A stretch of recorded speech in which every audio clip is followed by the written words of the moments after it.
Imaginez une société où vous n'avez plus besoin de travailler, plus d'embouteillage le matin, plus de réunions interminables, plus de métro, boulot, dodo. Imaginez un monde où des robots et les intelligences artificielles effectuent jusqu'à 80% du travail. Est-ce que c'est une utopie ou une dystopie? Eh bien aujourd'hui, on plonge dans le concept fascinant de la société post-travail pour comprendre comment notre vie pourrait changer radicalement dans les prochaines décennies.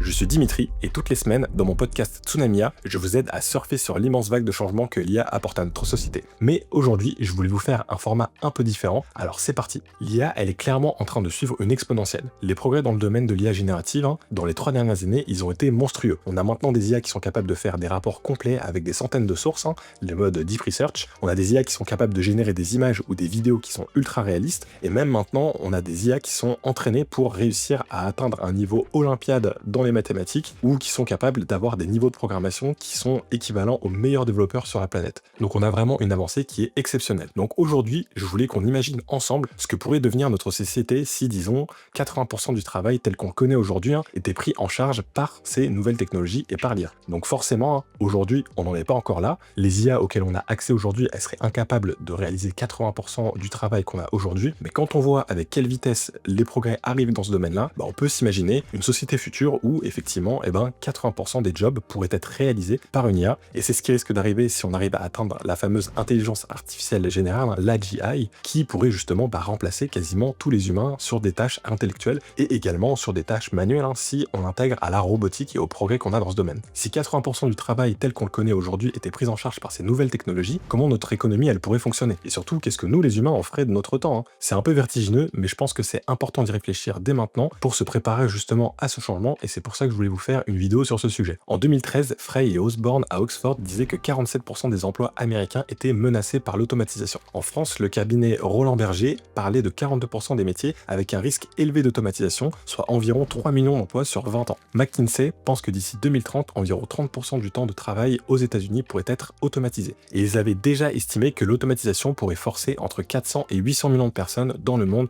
à changer d'emploi d'ici 2030. En France, France Stratégie notait déjà en 2017 qu'environ 50% des emplois subissaient l'automatisation d'au moins une tâche. En résumé, une grosse partie des tâches va devenir techniquement automatisable. Et pour une entreprise, avoir affaire à des robots capables de travailler 7 jours sur 7, 24 heures sur 24, ça réduit les coûts et ça booste la productivité. Donc, vaut mieux pas se faire d'illusions. Si la technologie arrive à ce stade, les entreprises, elles ne se priveront pas pour l'intégrer. Mais du coup, est-ce que c'est vraiment un problème pour nous? J'ai essayé d'imaginer 2 scénarios de ce que pourrait être une société post-travail pour réfléchir sur le sujet, et j'ai hâte d'avoir vos commentaires sur ce domaine. Premier scénario, nous sommes dans cette société où l'intelligence artificielle et la robotisation ont pris en charge l'essentiel de la production. Les usines tournent seules, les services sont largement automatisés, générant une abondance de biens et une efficacité redoutable. Pour que ce système ne s'effondre pas, faute de consommateurs, et pour que chaque citoyen ait les moyens de vivre dignement, la taxe robot est instaurée. Qu'elle prenne la forme d'une imposition sur les super-profits des entreprises automatisées, d'une taxe sur chaque opération effectuée par une IA, ou d'une redevance sur l'utilisation du capital IA, peu importe le mécanisme exact, l'idée est de capter une partie de cette immense richesse créée par les machines. Cette manne financière alimente ensuite un revenu de base universel, versé à chacun, sans condition, garantissant que les besoins fondamentaux, comme se loger, se nourrir, se soigner, sont couverts. Et là où ce scénario prend une toute autre dimension, c'est dans la redéfinition de ce qui a de la valeur dans la société. Avec la sécurité économique assurée par le revenu de base universel, le RBU, l'obsession du travail pour survivre s'estompe. Bien sûr, certains continueront à exercer des métiers, pour un revenu additionnel, par passion, ou pour des tâches que l'IA ne maîtrise pas, ou pour même des tâches de pointe, ou pour tout simplement superviser toutes ces intelligences artificielles. Mais une vaste part de l'activité humaine pourrait se réorienter. Et c'est là qu'intervient la notion de valeur sociale. Ce seraient des activités aujourd'hui qui seraient peu ou pas rémunérées, souvent reléguées au second plan aujourd'hui, car moins productives au sens de l'économie traditionnelle. Et là, ça deviendrait quelque chose de bien plus central. Pensez par exemple aux soins apportés aux enfants ou aux personnes âgées, à l'accompagnement des plus fragiles, à l'engagement dans la vie locale, à la création artistique sous toutes ses formes, à la recherche fondamentale désintéressée, la protection de l'environnement, tout un tas de choses qui aujourd'hui n'ont pas une vraie valeur productive un peu dans le sens économique du terme. Je sais pas moi, si par exemple vous adorez jardiner et faire vos propres légumes, typiquement ce genre de valeur sociale pourrait vraiment prendre une plus grande part dans notre société, puisque de toute façon les humains, on n'est pas entre guillemets fait pour ne rien faire, et donc même si du coup on supprime ce travail, il faudrait justement recréer tout un concept adopte tout un tas d'activités et ce concept un petit peu valeur sociale pour qu'on ait des choses à faire et qu'on ne se retrouve pas juste isolé et qu'on casse un petit peu aussi tout le lien social qu'il peut y avoir autour du travail. Et donc toutes ces contributions essentielles au bien-être collectif et à l'épanouissement humain, elles trouveraient une reconnaissance nouvelle. Le RBU libère le temps et l'énergie pour que les individus s'investissent dans ce qui fait véritablement sens pour eux et pour la communauté. L'économie matérielle gérée par les IA assure les fondamentaux, mais l'économie humaine, elle s'épanouit dans le relationnel, la créativité, l'éducation mutuelle, la participation citoyenne. Dans cette société,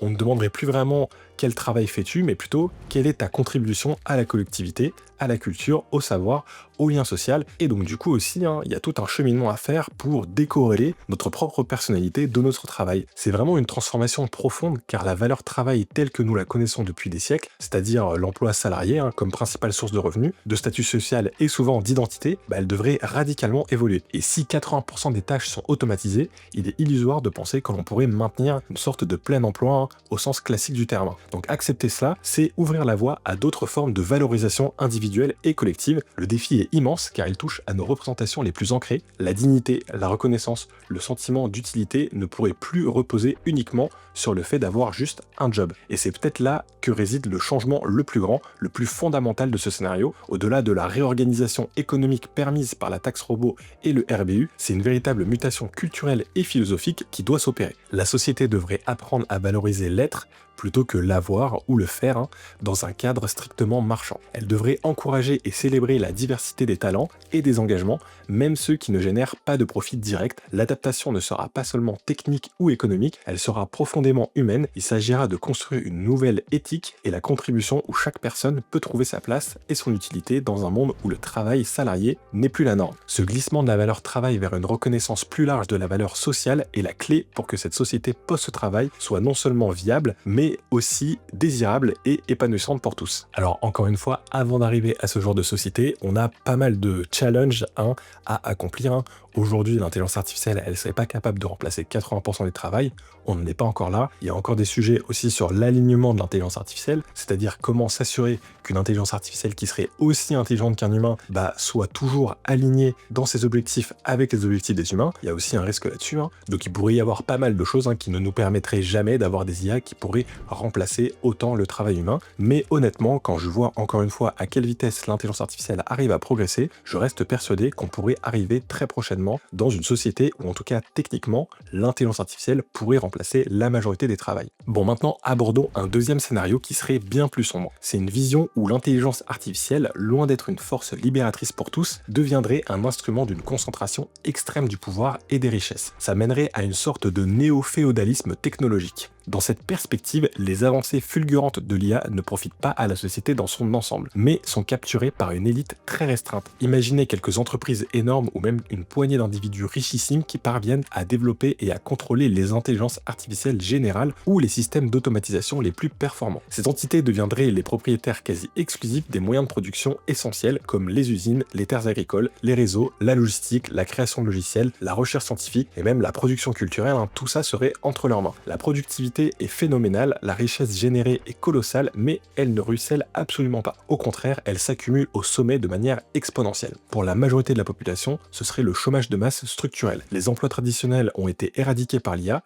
et aucune nouvelle économie n'émerge pour offrir des alternatives à grande échelle. Il n'y a pas de revenu de base universel financé par une taxe sur les robots, car l'élite qui contrôle la technologie s'oppose farouchement à toutes les formes de redistribution significative de ses profits. Elle considère la richesse générée par ces IA comme lui revenant de droit. La société se fracture alors en deux classes radicalement distinctes. D'un côté, une infime minorité, les seigneurs de l'IA, qui vivent dans une opulence et une puissance inégalée. Ils contrôlent non seulement la production économique, mais aussi potentiellement l'information avec les médias, qui seraient eux aussi gérés par des IA qui seraient à leur service. Et ils disposent aussi de moyens de surveillance et de contrôle technologique très avancés, encore une fois boostés grâce à l'intelligence artificielle. Et de l'autre côté, on aurait une immense majorité de la population qui serait rendue économiquement superflue, puisque chaque travail serait effectué effectuées par des IA et que chaque humain serait remplaçable et donc du coup avec une valeur économique qui serait très réduite et qui serait inutile pour ces grandes sociétés ou cette classe dirigeante qui aurait la main mise sur toute la production effectuée par l'intelligence artificielle. Et comment la population pourrait survivre? Eh ben, on pourrait imaginer que l'élite pourrait allouer une partie de sa production démentielle grâce à toutes ces IA au reste de la population, mais ça pourrait être sous condition, ou en tout cas il n'y aurait aucun contrôle démocratique là-dessus, et donc il n'y aurait pas de véritable marché du travail aussi pour les personnes qui resteraient à l'écart de tout ça, donc aucun pouvoir aussi de négociation. Et dans ce néo-féodalisme, les États-nations tels que nous les connaissons pourraient être affaiblis, voire devenir des coquilles vides, leurs fonctions régaliennes, justice, sécurité, étant soit privatisées au profit des corporations dominantes, soit directement exercées par elles via des technologies de contrôle. Les institutions démocratiques, si elles existent encore, n'auraient plus de prise réelle sur cette nouvelle aristocratie technologique qui opère à une échelle globale et échappe au cadre réglementaire traditionnel. La valeur travail n'a pas évolué vers une reconnaissance de la contribution sociale, elle s'est simplement effondrée pour la majorité. Le sens et le but dans la vie deviennent des luxes inaccessibles pour ceux qui luttent pour leur subsistance quotidienne dans l'ombre des citadelles technologiques où se concentre le pouvoir. L'innovation existe, mais elle est dirigée par et pour les intérêts de l'élite, visant à renforcer son contrôle et son confort plutôt qu'à améliorer le sort commun. L'éducation pour les masses pourrait se limiter à l'apprentissage de la docilité ou à des compétences minimales pour interagir avec les systèmes contrôlés par l'IA, et le contrôle sur les médias que ces grandes sociétés pourraient exercer permettrait un très bon contrôle de la population, d'autant plus que tout le monde pourrait être surveillé également par des IA. Donc ce scénario, c'est un peu une extrapolation des craintes actuelles concernant la montée des inégalités et la concentration des pouvoirs des géants de la tech. C'est un monde où l'IA, au lieu de libérer l'humanité du labeur, l'asservit à une nouvelle forme de servitude où la promesse d'abondance est réservée à une élite autoproclamée, laissant le reste de l'humanité dans une dépendance numérique sans espoir d'émancipation. C'est la dystopie technologique dans toute sa froideur. Alors voilà, on a vu deux scénarios très différents. D'un côté, une société post-travail idéale où l'intelligence artificielle libère l'humanité des contraintes économiques, permettant à chacun de s'épanouir dans des activités pleines de sens, et de l'autre, une dystopie inquiétante où l'IA devient un outil de concentration extrême des richesses et du pouvoir, laissant la majorité dans une dépendance totale. La vérité, c'est que notre futur avec l'IA, il n'est ni prédestiné ni entièrement hors de notre contrôle. C'est précisément parce que ces deux visions radicalement opposées existent que nous devons nous engager dès maintenant et essayer de comprendre l'impact de l'IA et s'impliquer sur ce sujet qui est essentiel. L'enjeu n'est pas seulement technique ou économique, il est profondément humain et social. Alors plutôt que d'attendre passivement que l'un de ces scénarios se réalise,